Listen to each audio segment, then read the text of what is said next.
Ladies and gentlemen, welcome to the Diz Idiots podcast, the podcast about Disney and idiots, I guess, Miscellaneous. stuff. We go to places no fan has gone before. Yes, because we don't know I'm where your we're host. going. No, we don't know where we're going, but we'll figure it out. But we have my host, Bruce. I'm Dozer. And, we're just going to talk about some Disney stuff today. So, let's get started here. I'm a Disney fan because I've been to Disney World, 30 some odd times. Been there a couple more times than I've been years alive, I think, at this point. So, and just been going to the world for years. Bruce, tell us about yourself. I've been a Disney fan for a very long time. Fan of theme parks in general, especially Disney. I'm a former cast member. Worked at the Restaurantosaurus back in the McDonald's days at the end of those. And I'm a former guest relations cast member before my Disney experience and all that in Magic Bands. So, guest relations, I'm sure you've seen a lot of weird stuff while working that. I've seen a couple of things. I saw a couple of things in my time there. The time of the 3 o'clock parade. The time of the 3 o'clock parade. I had one nice one. A woman complaining that the park was closing. It was extra magic hours on daylight savings. Well, my phone says we have another hour. So that's great, but Disney doesn't operate on that. Your phone might have rolled back. It's still 3 a.m. on our operating system, and the park is shutting down. You've been here you've had plenty of time to do everything. And yeah, by 3 a.m., I think it's time to say goodbye, unless it's that weird 24-hour thing they did because people really want to wake up in Disney World. I didn't hate the idea, but it's one of those people up here decided it and didn't ask the people down here how we should run it. Yeah, I can totally see that. And, that's a great segue as we're talking about the people up here. We just got some big news last week that legendary Imagineer Joe Rhode is going to hang up the earring. What a career. What a career. Deserves it. Yeah. Earned it. Joe, you're the best. My favorite. Yeah, he's everybody's favorite. And, I just don't know. Maybe we know his big creation is Animal Kingdom and Expedition Everest and everything around that. But do you know where he got his start in the Imagineering? Hey, Brian. His first, I used to. Offhand, it's not coming to me. If only we had the power of the internet. That would be really nice writing out now. Yeah, I know. Technically, his last project was Guardians. Does it count if it's not finished by the time he retires? Well, Mission Breakout. Oh, you're right. I didn't even think about that. I was all focused on the new Guardians roller coaster. Which is Rewild's going to be great, but if you guys haven't been out to California, to Disneyland for the former Tower of Terror, Mission Breakout, it's good. Oh, Rhode, you did it again. It's good. Yes, and it just came to me. Some of the first things that Joe Rhode worked on is he started in the 1980s in development for Epcot as a scenic painter for the Mexico Pavilion. And, as I read at what he has done here, you can see the buildup to Animal Kingdom. As Captain EO was one of his things. Oh, yeah. Oh, he definitely did EO. And also, most importantly, something I have structured a lot of stuff around Creaky Tiki Studios about, the Adventurers Club at Pleasure Island. Something I never had the joy of experiencing. But, I've been in the Adventurers Club. I never saw much of it, but I was able to go inside before, we all know. Stop it. But, if you've never been to the Adventurers Club, it's such a cool concept of a bar. it's supposed to be kind of like the League of Extraordinary Gentlemen, where all these world-traveled adventurers are meeting up. And then there are character actors throughout the place and animatronics drinking and toasting to you and yelling, Kungaloosh! And we have a random Jasper sighting. Everybody say hi to Jasper. This is my dog, Jasper. He has now decided to become active after laying down while getting ready to start this. He has now decided his active moment. Absolutely. Daddy's now talking. Yes, Daddy's talking and busy. Yeah, but the Adventurers Club, I know people have been in it, and I actually, that's a lie. I was there for a Christmas comedy show way back when. And it was very nice. It was actually a really good time there. But unfortunately, that was after the Adventurers Club really is on his way out. Yeah. And if you know anything about the myth and lore of Disney, they have what they called, it's like Disney Sea, or it's the people, the characters behind the Adventurers Club. And one of these characters is also the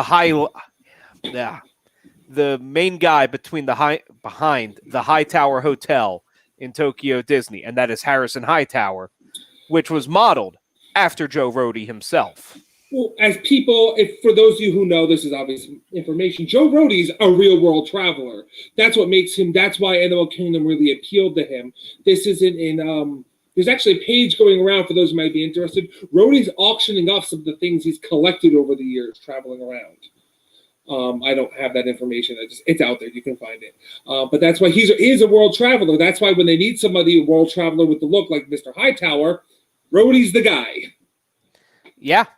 And I just can't imagine Disney without this great mind running behind it.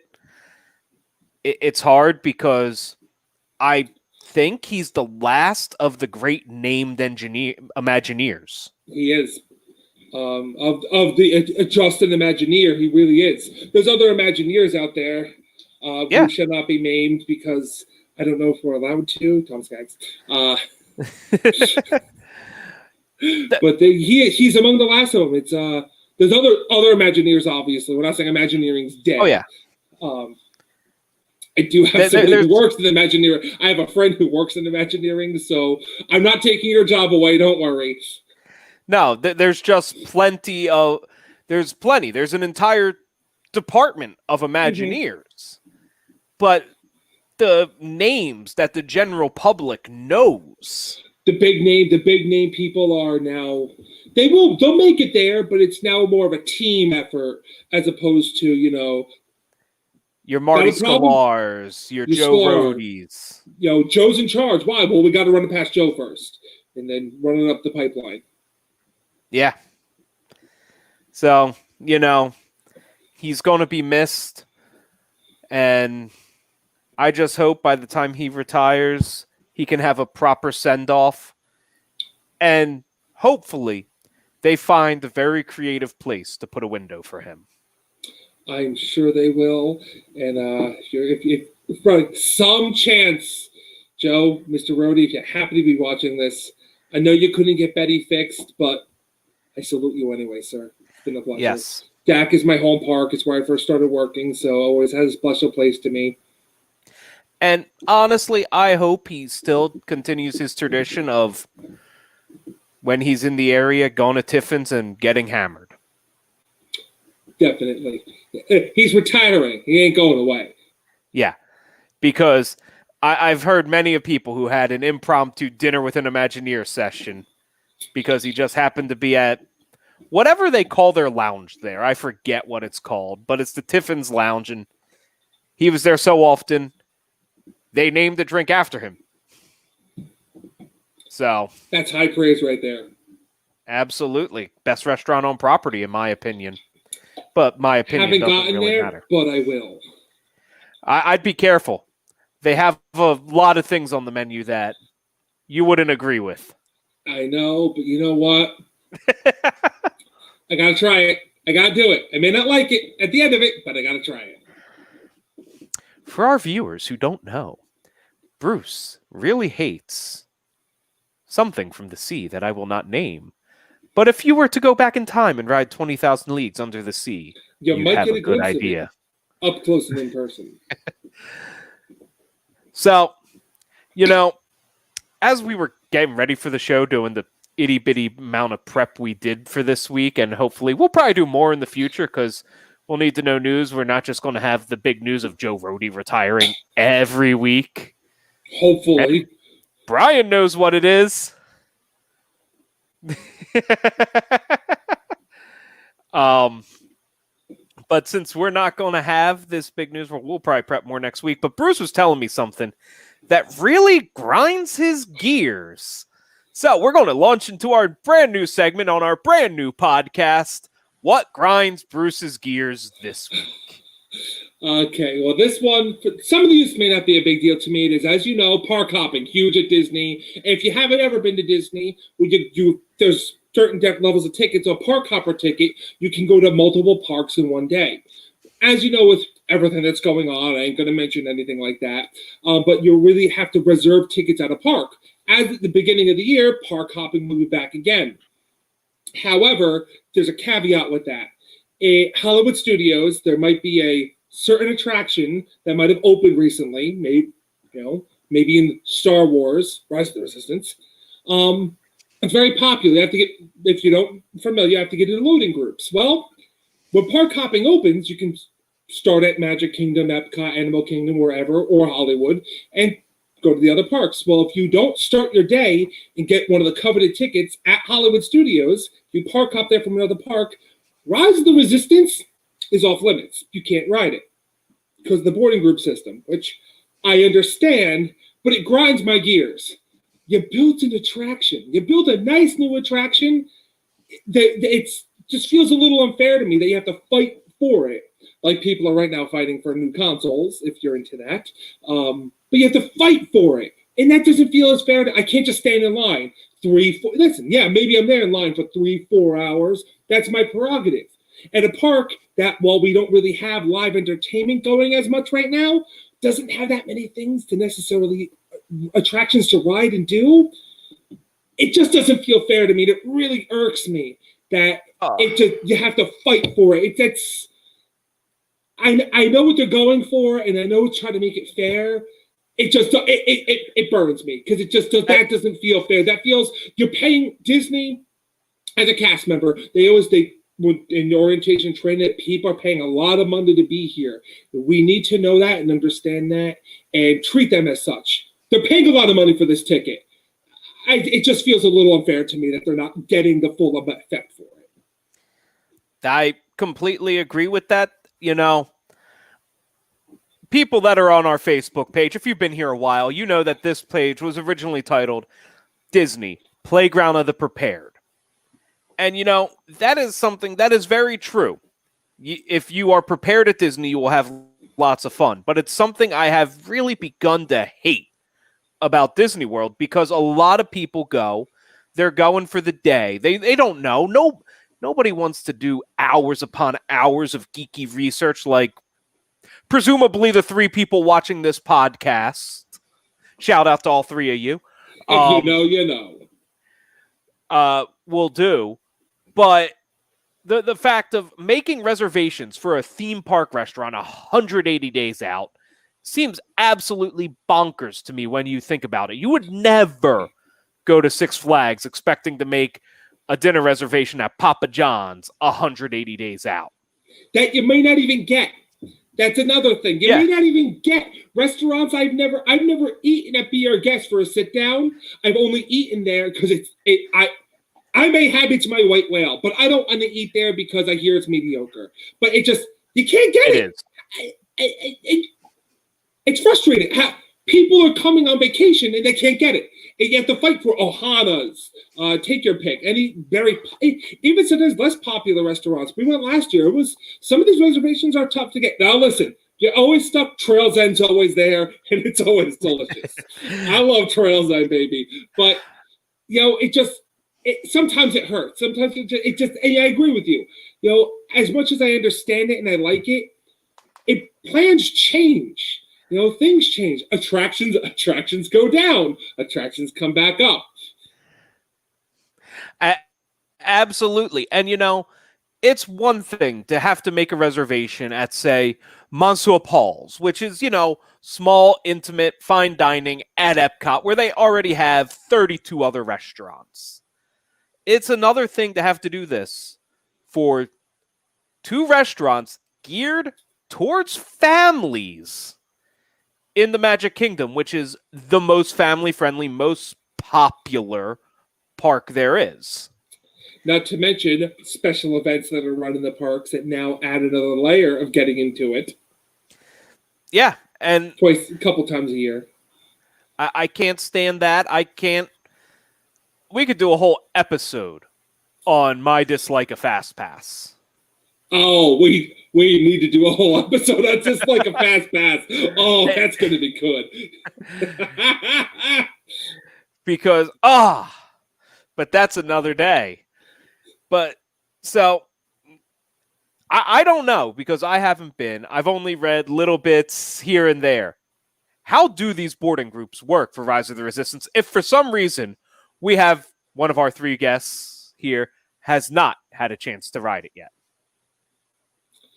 The boarding group, what you have to do, and now what it was, first you had to be in the park. Now I think there might be changes. You might have to just have a ticket and be on property.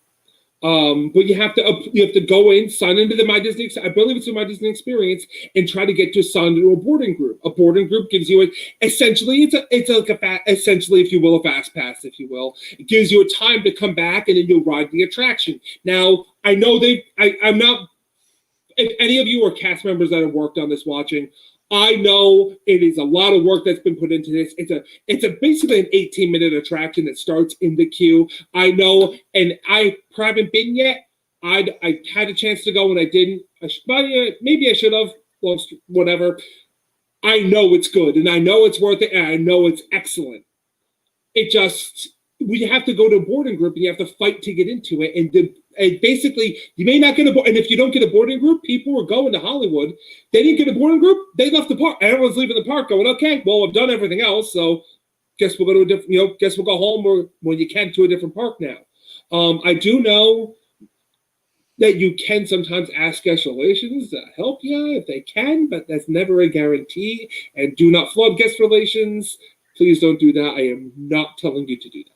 I'm not saying, no. Well, hey, Bruce said if I go to guest relations, we'll get in. I'm not saying that. Disclaimer.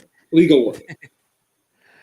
We are not travel agents. We are not licensed travel agents, and our opinions are opinions, not facts. We are also not employees of the Walt Disney Corporation. Anyway. No, and I never intend to be an employee to Disney until I am old and retired, at which point I will drive a boat down the Sassagoula River and tell all the little kids false facts about Disney, because that is what boat drivers on the Sassagoula River do. That is your privilege, being able to drive on the Sassagoula River. Yes. Which, I just learned that to be a boat driver on the Sassagoula River, you have to actually be trained to drive every boat on property. Yeah, well, which makes sense because you never know if they short staff someplace. You can get called just like that. You can always, and you can pick up shifts other place. It is beneficial to you. Yeah, it's just a way big different thing, driving that little pontoon boat down the Sassagoula River and then driving 500 people on the big ferry boats to the kingdom. Very different, and frankly, what little pontoon driving I do and jet ski driving I do, I get anxious docking a pontoon with 3 of us on it, let alone a riverboat. No, thank you. I will pass. Yeah, I completely agree. But I think we're running at the end of our stuff here for today. We're trying to keep this on the shorter side. Maybe we'll get to an hour-long podcast eventually, but we want people to actually listen and stay through the whole thing. If we get a fan base, we'll see what happens. We'll do Q&A. Fun stuff could happen. Fun stuff can happen. I love interacting with the comments, so Brian, you keep doing what you're doing. Thank you, Brian. You're the best, buddy. Yep. So, until next time, We have been the Diz Idiots because we're idiots and we talk about Disney. Hey, we don't have a sign off or anything. Anybody have something to say? Now it's time to say goodbye